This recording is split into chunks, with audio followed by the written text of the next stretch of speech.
From Out of Nowhere, a very short science fiction tale by Genaya Winger. Part 1. A surprising guest. Matt stared out of the window of his modest apartment in Birmingham and counted the raindrops running down the pane. He had been unemployed for 3 months now, and the only activity he could find was filling out application forms every day and waiting for the inevitable rejection letters. The ringing of the doorbell snapped him out of his gloomy thoughts. Probably another one of those officious Jehovah's Witnesses or a vacuum cleaner salesman, he thought to himself. Nevertheless, he shuffled to the door. In his situation, any change was welcome. What he saw next made him question his sanity.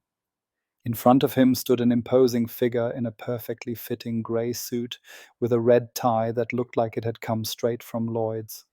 So far, still normal. But his head was crowned with a row of shiny metallic spiky appendages, and his eyes glowed with an unnatural bright light. A neat grey beard framed his serious face. The stranger opened his mouth and produced a series of clicking noises that sounded like a broken coffee machine. Nah, not really, Matt muttered and slammed the door. He had neither the time nor the nerve for such jokes. Probably a new reality show or a YouTube prank. The doorbell once again drew attention to itself with a shrill ding dong. What the? He yanked the front door open again. Excuse me. The stranger croaked in a voice that sounded as if he had eaten sandpaper for breakfast. I am Durf. Durf? Matt raised his eyebrows. I suppose you mean Fred? Durf. Fred. Yes, if that's easier. The antennae on his head twitched nervously. 10 minutes later, Fred was sitting on Matt's sagging couch, awkwardly sipping a cup of tea. The story he told was so absurd that it was almost believable. He was an alien on a diplomatic mission to make first contacts. And why on earth are you ringing my doorbell of all places? Matt asked. Random selection. Efficient. Democratic. Matt rubbed his temples. Okay, wait here. I'll call the newspaper. The Sun will be all over this. But the reaction of the Sun editorial team was sobering. An alien? Yes, of course, and I am the Queen. The editor snorted. Do you have any documents? A work permit, a passport? But he's an alien. He has antennas. Listen, buddy. We've already got 3 Yetis, 2 vampires, and an Elvis today. What we need are solid stories about illegal immigrants. Does your alien have a residence permit?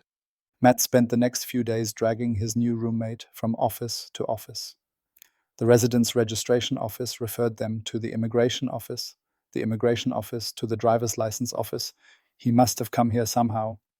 And the driver's license office sent them to the veterinary office because of the antennas. But I came on a spaceship. Fred protested. Then you need a pilot's license. The clerk explained boredly without looking up from her computer screen. And a parking ticket for the spaceship, Form 27B6. It's disguised as a garbage can in your alley. The alien whispered conspiratorially to Matt. Awesome, Matt groaned. We'll probably get a parking ticket for hazardous waste, too. A strange friendship developed between forms and visits to the authorities. The alien turned out to be a brilliant chess player, even though he insisted on moving the pieces telepathically, which complicated the game considerably. He tried to teach Matt the basics of his language, which mainly consisted of wiggling his antennae and humming and clicking. After 3 weeks, the letter arrived from the Office for Exceptional Affairs.